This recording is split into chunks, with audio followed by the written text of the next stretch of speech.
Endoskopik ultrasəs müayinəsi. Adından məlum olur ki, bu ultrasəs müayinəsidir.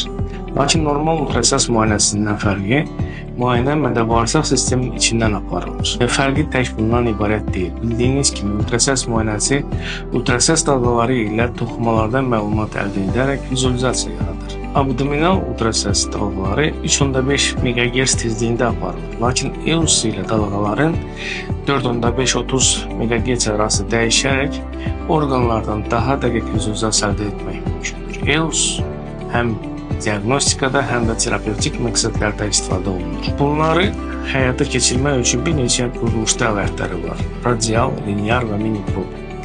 Bu alətlər endoskop kimi ağızdan keçərək qida borusunun, mədəni və 12 barmaq bağırsağı və onların ətrafında yerləşən orqanları müayinə edir.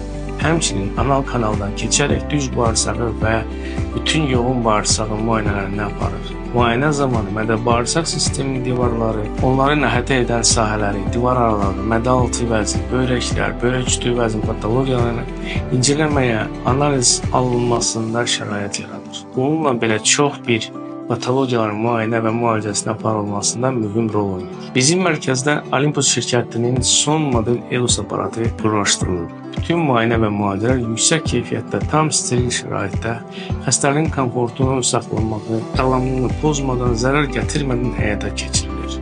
Bizim mərkəzin yüksək təcrübəli həkim və tibb personalına tam etibar edə bilərsiniz.